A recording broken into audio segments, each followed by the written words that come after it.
What's up, y'all? It's Caitlin Leggett, your favorite journalist and digital media girly and washed athlete. You already know we're talking volleyball. I think I'm gonna let this kind of play into my sideline reporting kind of podcasty area.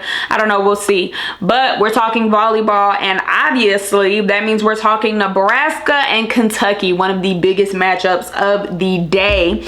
They played in the Broadway Block Party in Nashville, Tennessee, but baby, by the look of the stadium, you would have thought they was in Nebraska, because that stadium was full of Cornhusker fans. Okay, I'm talking about having home court advantage basically at that point. That's already a tough environment to play in, to be there, but to be somewhere neutral and to have that many fans, whoo child. Okay, but let's get straight into it. Obviously, if you know, you've seen the score. Nebraska was able to win after being down 2 sets, and we're going to talk about how we got there. Number one, Coach Craig Skinner from UK. I'm talking about phenomenal coaching job. I'm talking about should have been in history books. He did an amazing job, and I know it's probably like you're thinking like, oh, how did he do such a great coaching job? Like, what makes you say that? Number one, it's a fine line to balance between like keeping your team calm and using timeouts and challenges and things like that, not wanting to break that focus and that momentum, but also at the same time knowing that sometimes your team needs a break. Sometimes you just need to kind of like pause for everyone. And I think he did a great job using his challenges, using his timeouts, and really just doing his best to overall keep his team poised, cool, calm, and collective. On the other side, so I'll say that. On the other side, we have first-year head coach Danny Busboom Kelly. She did a phenomenal job as well, coming from Louisville, leading them to that championship. We already know the type of coaching she does, okay? One thing about her that I like, coming off of a name like John Cook, the former head coach of Nebraska, you have really got to come in and make your own legacy and kind of, create your own everything, environment, culture. Even if it is a winning culture, you do it your way. And I can appreciate that she came in and said, okay, like, we're going to switch it up. We're going to go 5-1. We're going to go 6-2. Hey, the stat line may not be the same, but we're going to win. Hey, it's going to work. That type of thing, buy-in. And that's what she's asking them to do. So let's get into this matchup. Like I said, Nebraska was able to pull it out literally by being down 2 sets. Like, you can't make this up. This was absolutely one of the best matchups of the day in this tournament. Nebraska comes in already winning 3 sets.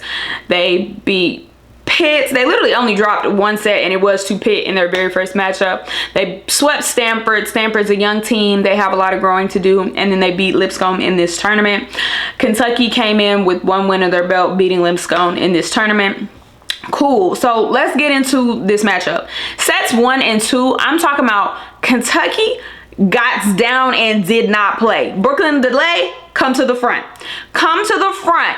When I tell y'all, she went from hitting in the negatives to hitting in like the 200s, and she was, I'm talking about burying balls into the court.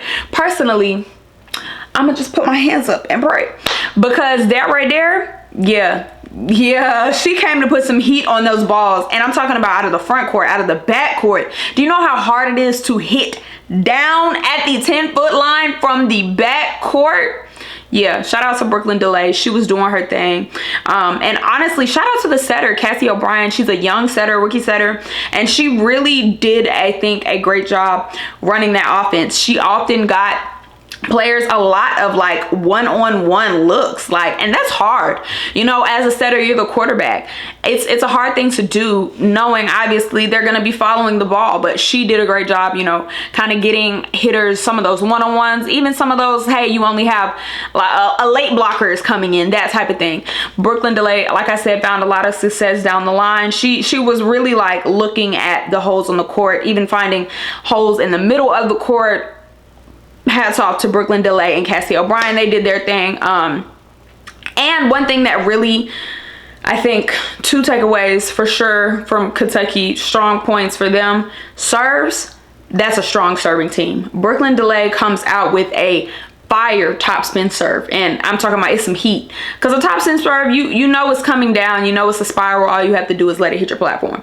But a serve coming that hard, you gonna flinch. you gonna flinch. Yeah, so that's one. Two, service all around, like they served very tough. We saw a lot of aces even coming out from their serve, so I think that was good as well. And then at the same time, like they put up some beautiful blocks. I'm talking about they were stuffing.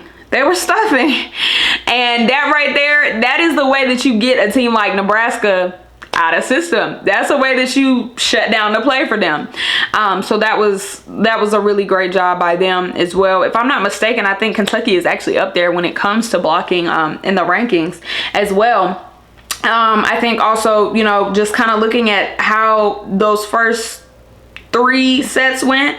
Sets 1 and 2 were neck and neck. So this was not Kentucky came in and just took it, but they did come in and do what they were supposed to do. They played good, solid volleyball to the very end of each point, and that right there makes a difference. Their serve receive was pretty good, and I think for the most part, their setter connection is really what did it for them. They were able to capitalize on a lot of those sets, you know, put kills away.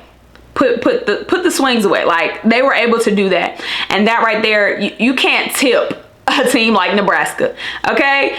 Because when we get on that Nebraska side, baby, you got a Harper Murray that you got to be scared of, okay? Harper Murray, quite literally, career high, 23 kills. Harper Murray was even setting from the back row. I'm talking about chef's kiss, beautiful out of system sets, like phenomenal job. I use that word a lot. I gotta find another one, but it is what it is. What do you want me to do about it?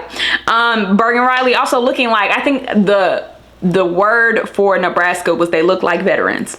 Sets 1 and 2 did not shake them. To be down 2 sets and to know that you have to win this third, they came in and snatched that third from Kentucky. I'm not going to lie to you. I believe the score was something like 25-18, 25-19, something like that. They did come in and snatch that third set. And I think that right there, I will say it once, I will say it again. Volleyball is a game of momentum. And when you have that momentum, all you have to do is capitalize on it. And that is what Nebraska did. Number one thing we saw from the Cornhuskers, veteran team, they looked like they had been there. They looked like they knew what they were doing. Along with that, they hustled they little heinies off. I'm talking about, I want to show y'all specifically one play. Y'all know the play that I'm talking about. Rhea Sigler, listen, when I say somebody shanked the ball, Rhea Sigler ran that ball down. I'm talking about gave her body up on concrete, ran into a sign and all just to save that ball. Oh, when I tell you the standing ovation that she got from that play, insane. Insane. Rightfully so. And this, listen, when you get them middles in the back row, they do that big one. They do what they're supposed to do. So hats off to her for really hawking that ball down and winning the point, you know, with that.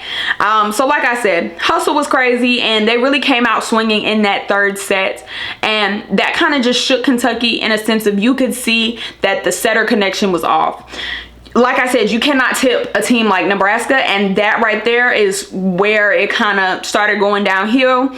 The Huskers defense was literally able to hold like Kentucky to like a less like a .168 attacking percentage, like, and then on top of that, they're actual like attacking in that 5th set in the negatives because they got on that other side of that momentum.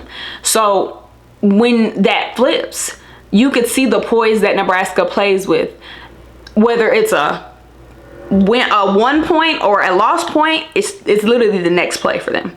And that, I think, is the difference between them and a lot of teams, because they have been here. They do have that poise. They have that veteran mentality. It's next play no matter what. You could see kind of visibly, even when they were changing points in that 5th set, you could see visibly that Kentucky was a little down. The faces were a little somber. They were a little shaken, and it was hard, again, to find that setter connection to be able to put those balls away and kind of really give Nebraska a competitive fight to the end. Now, obviously, it was a fight to the end no matter what, because it went 5 sets, but those last 2 sets really went in Nebraska's favor, and they kind of showed their poise and their skill for having been here. That being said, it's a phenomenal. Like I said, a phenomenal matchup between both teams. I'm super excited to see if, you know, we see them meet again in the postseason. But I think it's just a great way to kick off, you know, this season. So with that being said, that's really all I got to say. Make sure y'all like, comment, subscribe. Let me know what else y'all want to see. I'm gonna try to be more consistent with the volleyball videos. I'm just getting more into it. I'll actually be covering commentating, calling a few games this season, so I'm just really trying to get more into that. But yeah, let me know your thoughts. Who are you excited to see? What matchups do you want me to chat about? Let me know. Love you guys.